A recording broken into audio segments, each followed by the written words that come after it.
So, hello and welcome back to Memory Sports TV. This is the next interview today for the World Championship, which will start very soon with Katie Kermode from England. And yeah, she will answer some of my questions today. And I'm very happy that she took the time between Christmas and New Year to talk with us. So, Katie, hello and welcome. Thank you for being here. Hi, thank you for having me. Katie, your first opponent is Sayaka in the World Championship. This time you know your opponent very much in advance. Instead, like in the slam, you just know the opponent 1 or 2 days before sometimes.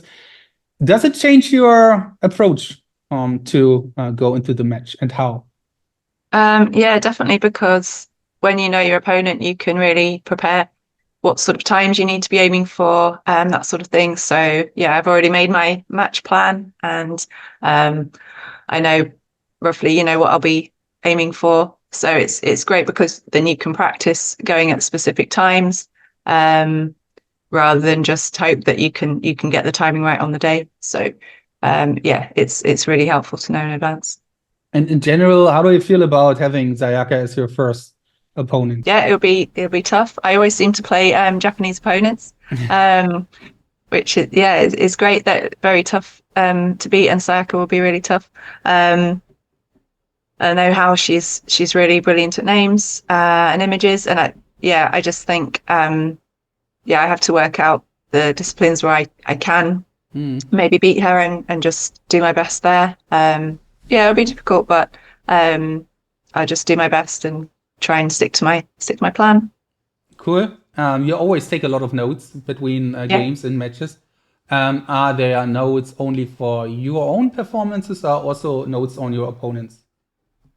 I just write down what discipline we did and what times we both did. Then, like in the next set, I can see what time did they do for images or something like that. I can just check easily without having to go onto the front page of Memory League and look through all the scores. I can, it's just nice to know what's happened in the match so far, because otherwise I've got enough to remember without trying to remember my scores so far. So I like to be able to just see at a glance what's happened already, and then I know what disciplines I can pick as well. So yeah, that's about all. I mean, before the match I'll write down my opponent's best scores and their recent scores, things like that, and maybe my strategy. But then during the match it's just writing down what journeys I've used and what the score was, things like that. So I mean, for someone who has never experienced any memory techniques or memory competitions, why don't you memorize these information? Yeah, well, like I said, because I've got enough to remember, I could memorize it all, but I want to concentrate on the things I'm supposed to be memorizing, So if you can write this stuff down, it just makes it a lot easier. Still, it's interesting. I mean, you memorize like in a match, like hundreds of numbers, decks, cards, and words, hundreds of words, but you are, and everyone would, not memorizing like a couple of disciplines you played. Yeah, I just I could do, but it's just easier to see it on the screen. And it's nice to have it on the screen easily available rather than trying to memorize more things. So a bit about your system. So just also technical stuff. So for cards, you use a 2-card system with variable locations, right? That's right. So using the system that I believe you created with the variable locations. So because it's a 2-card system, instead of having 2,704 possible images, there's only half that, so 1,352. So each black first pair has a equivalent red first pair, but to distinguish them, I finish each location on a black first pair. So I know whether it was, like, if it was the last item in the location, then it's black first, and if it wasn't, then it's red first. It's the Ben system, but it's my own version of it. So like the 2 card numbers are the consonants, and the vowel is the suit pair. So I've adapted it a little bit. But yeah, so it's not something that anyone else uses. It's kind of my own version, but yeah, it's using bits and pieces from other systems. So for numbers, it's just Ben system. So yeah, 3 digits making a syllable. And I put 2 in each location. Cool. For words, you also put 2 in a location, right? Yeah, exactly the same. So two in each location. I should say I have people in the locations, like fixed people, not just for words, but for everything. So this helps me kind of associate whatever I'm putting in the location with a person, which makes it much more memorable for me because I don't see the locations that clearly. So yeah, I just kind of think about how the person would react to those words, those items. Um, it's a lot more memorable for me. These persons are fixed, right? So they're Yeah. always the same location. Yeah, that's right. So, for instance, you're always in my first numbers location, Hmm. and that's not the first one, but yeah, quite near the beginning, in Egypt, like Valley of the Kings. So you're always there. And Nice. so yeah, and Ben's always in my words journey in my driveway outside my house, and yeah, it's That's it's cool. Okay, it's that's nice to have everybody in their place that I associate with them with. Not because they are associated with that place particularly, but just because I've learned to associate them with that place, and I've just used everybody I know, everybody from TV and footballers, actors, mm, everything. I just put them into different locations. cool. And for images, because you do a lot of stuff differently from other competitors, I feel. Yeah. For images, I think you use a pack system. Can you describe what you're doing in that? Yeah, so I have pegs for each location. I'm sorry, for each image. So usually I use actions. So, for instance, writing. So I'd imagine writing on that picture. Um, one of them is TV. So I'd imagine that picture on a TV screen. Um, one of them is drumming. So I'd imagine someone like with drumsticks drumming on that picture.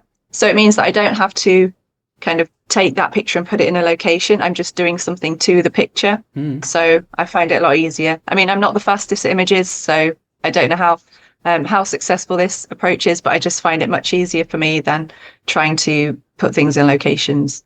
And I also use one of Simon Orton's sets of image pegs because he uses the system as well. And his are alphabet pegs, so like A is an axe, B is a ball. So Mm. that's one of my sets of pegs is his alphabet set, which is really cool. It's one of my best peg sets for images.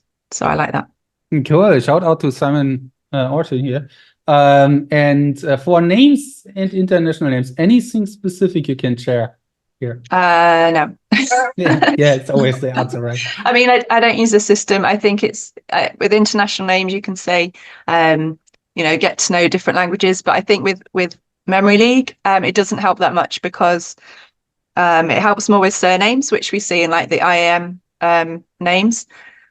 But in Memory League, it's just first names. So it doesn't really help knowing different languages that much. Sometimes I'll recognize, oh, that's an Irish name or that's a Dutch name. And Mm. that helps me to do the spelling correctly. It helps me to sort of associate the person. I don't kind of consciously think about it too much, but I think, oh yeah, that's an Irish person or that's a Dutch person. So it does help in some way. But a lot of the names, I have no clue where they're from. And it's just, yeah, I don't know how I do it, but Mm. Yeah, a bit back on your memory sports career. You started in 2008 with yeah, training, right? So yeah. it's 15 years right now, Wow. and yeah, a long time already. So how did you start, and why did you start doing memory competitions? I mean, that might be two different things.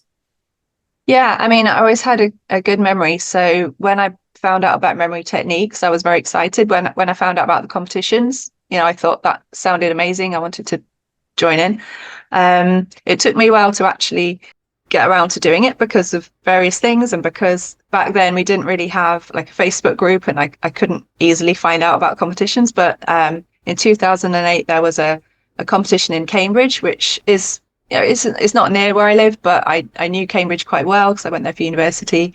So I decided to go to this competition, and it was run by Ben Pridmore, who I'd heard about and was very excited to meet. So yeah, that was really cool.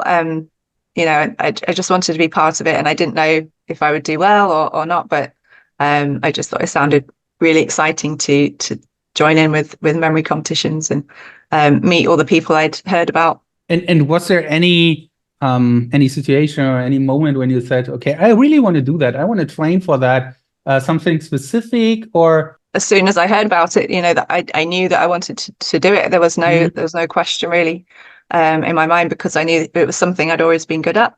And I knew that if I learnt the memory techniques properly, I could memorize a lot more. Like numbers, I could already memorize. Say if I had to memorize 20 digits, it wouldn't be a problem. But 100, I would have probably struggled, or it'd taken me a long time. So I certainly couldn't do it in a couple of minutes like I could when I started using techniques. So yeah, I was always motivated to do it. And perhaps at first I was a bit nervous and thought, oh, I want to get the right techniques. But I think in the end, just going to a competition gave me a lot of encouragement, because I met people there and they were able to tell me about the different techniques they used. And then I was able to join the Facebook group and find out a lot more. So yeah, it was just something I'd always wanted to do, and I'm glad that I decided to go ahead and do it. And yeah, I think I'll always go to memory competitions, even when I'm really old. Cool. 2008, 15 years ago. I think you had a different life back then. I'm pretty sure about that, family-wise, job-wise, things like that. So how do you balance training nowadays with your daily life? Yeah, I mean, I've got 2 children. They're a little bit older now, so I do get more time available in the day to maybe train. But still, it's hard because now I've got a full-time job. I recently started a job as a software developer, so I'm working like 9 to 5:30. And then obviously in the evenings they're quite busy as well with the kids and with making dinner and all sorts of things. So it's tricky, but I try to take little breaks during the day, do a little bit of training, do a little block of training in the evening if I can. Over Christmas, it's not been easy, so that's always tricky before the World Championship. But it's a very busy period. But now that Christmas is over, perhaps I can get more training done. I just do what I can. I mean, I'm mainly training for Memory League, so obviously that's quite short, so I can fit in 5 minutes here and there. Training for the traditional disciplines is quite tricky. So maybe I'd like to go to a competition later in the year, so hopefully I can find time to train for those. But yeah, training for Memory League, it's easy to just fit in a few minutes whenever you can. Sure. Can you share kind of a particular moment where you achieved something what you're really proud of in memory sports? Something particular what comes to your mind? I think the thing I'm proudest of, which I don't know, it might surprise you, but it's my progress in cards, because I always struggled with that. So like when I changed from a category system to the bend system, I was able to suddenly get much faster. And I think I got 18 seconds in cards, which, I'd never been able to even get 30 seconds. So I was really, really happy with that. And that's, I think, one of the things I'm most proud of. And other than that, just, winning competitions, or like getting world records at the XMT, as we called it then, but it was like the Memory League Championship in San Diego. Those are my best moments, really. And yeah, I hope there'll be a lot more moments like that. Yeah, also the World Memory Championship in Vienna in 2018, because that was my first and only World Championship so far, or first traditional World Championship. Obviously, I've taken part in the Memory League World Championship, but yeah, that was really great to meet so many people from all over the world. That was very special. And winning the UK Championship when I was pregnant with my second child in 2012. That was really cool. And yeah, there's so many moments, but yeah, those are just some of the highlights, really. Yeah, cool. So it really sounds like that memory sports shaped your identity in the last 15 years. Yeah, definitely. I do other things apart from memory, but it's a big part of my life, and it's my main sort of purpose, I guess. My goals are always, to win the World Memory Championship. I don't know if that will ever happen, but it's just a goal that it's not even a question for me whether I want to continue with that goal. It's it's always been my goal, and it will stay like that, I think. So I keep working as hard as I can. But yeah, it's a big part of my identity, definitely. And people who know me, it's that one of the first things they say is, "Oh, how is the memory training going? Have you got any competitions?" That's everybody associates me with memory now, which is really nice. Yeah, it's definitely a massive thing. Cool. Have you ever experienced some kind of burnout or stress to say, oh, I don't want to do that anymore. I need a break for a while from memory sports? Not from memory sports, no. Maybe from other things. Okay. Definitely not from memory sports. I mean, it's like, yeah, if I trained 8 hours a day or something, maybe I would feel like that. But I've never had the opportunity to do that. But I think it's because it's for fun. It's something that I enjoy. It's like, well, why would I not want to do it? And if I didn't want to do it, then I wouldn't. But Mhm. I can't see that happening. So yeah, it's not something I could imagine becoming really stressed about or burnt out from. It's just for me, it's fun, and it's what I want to do. And if I don't do well, it's just one of those things. I don't get too stressed about it. But yeah, I just keep training because I really enjoy it. So yeah, Cool. it's something I don't have to motivate myself for. Definitely, it's just enjoyable. Talking a bit about age. You are the oldest competitor in the World Championship. So, how do you feel about this aspect? There are people in the championship like 20 years old, and is you, then others. How do you feel about the age aspect? Is it even an aspect? Do you think about it? What is your opinion? Not really. I mean, when people say, "Oh, you're the oldest competitor," it's always like, "Oh, I hadn't really thought about it." And it's good to have Simon, who's only a few months younger than me. So it's really nice that there are older competitors in the competition, and it's not just all 20-year-olds. I don't think it makes a huge difference. I mean, I think maybe they get more time to train because they don't have as many responsibilities, and it's different sort of life. But obviously maybe they're studying, so maybe they don't have as much time as well.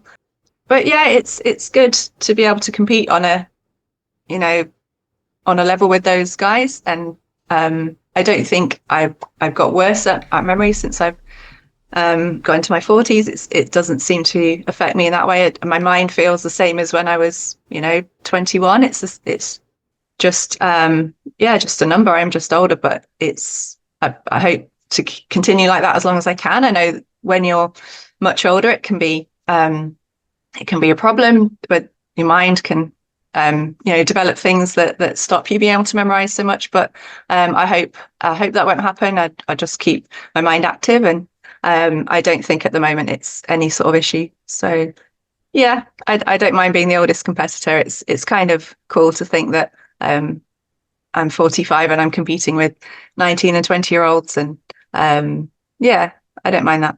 What about support from your family and friends, according to being part of the American competitions? I mean, you travel, sometimes you travel, then you are sitting in your office at home for a whole weekend in the middle of the night. How important is the support from family and friends for you? Yeah, it's really important. They're really good about the memory competitions. They'll try and be quiet when I'm competing, although I have my ear defenders and I can't really hear anything anyway.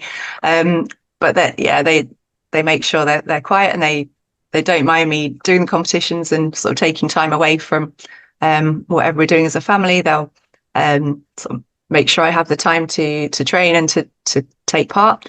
So that's really cool. And a lot of my friends ask about the competitions, or some of them even watch on Twitch or on the Memory League website. So it's great that they can follow along and they find it interesting, even though people who haven't really experienced much of memory sports, like my cousin watches, and she doesn't know about memory sports, but she just finds it fascinating to watch the matches and see all the different competitors and how they have different strategies. So it's really cool to kind of have this broadcast on Twitch, thanks to you. So it's really nice that my family and friends can experience a little bit of what it's like and see what I'm actually doing.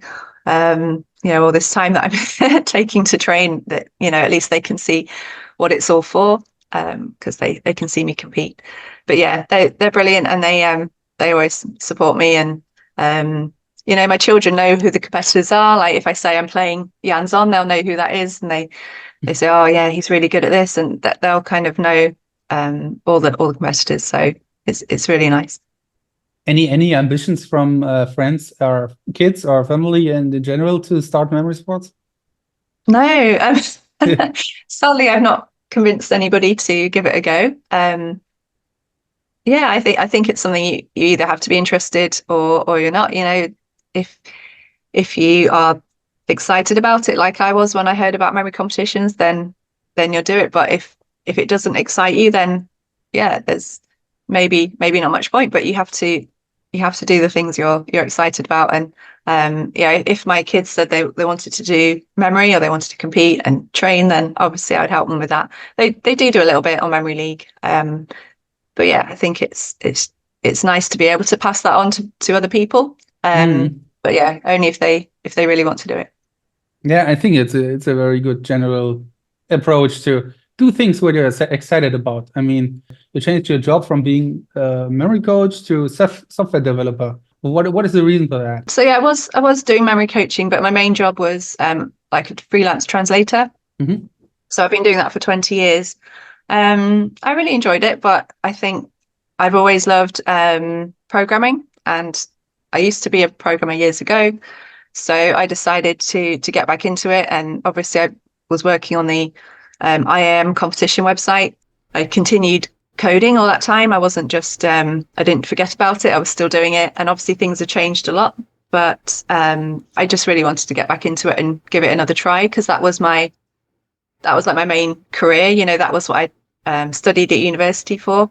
And the translation was just something flexible that I could do when I had kids, just to work from home. And obviously now I can work from home because the world's changed a bit, and partly since the pandemic, and people are, especially in sort of programming and software development, are often allowed to work from home. So yeah, I can still work from home, but I've got a different job. I stopped the memory coaching just because I don't really have time. But yeah, I don't know if I really enjoy memory coaching that much. I think I prefer competing. You know, I did enjoy it, but it's something that I wanted to stop doing for a while. Maybe I'll do it again. I just like passing on tips, you know, without the pressure of being a coach. If people ask me for some help with something they're trying to memorize, I'm always happy to help them. But yeah, it's sometimes easier without the pressure of sort of being paid to coach them. So yeah, for now, I'm happy with the way things are. Are there any misconceptions about memory athletes you would like to address? Oh, okay. That's an interesting one. Well, yeah, firstly, I mean, a lot of people think it's very boring sitting looking at numbers or cards. But for me, it's not boring at all, because we're making pictures and stories, and you know, I'm taking my mind to places where I've been on holiday, and I'm making stories there with people who I know, or famous people, and it's always interesting to see what they're going to do in these stories, and it's very exciting for me. I think it's very creative.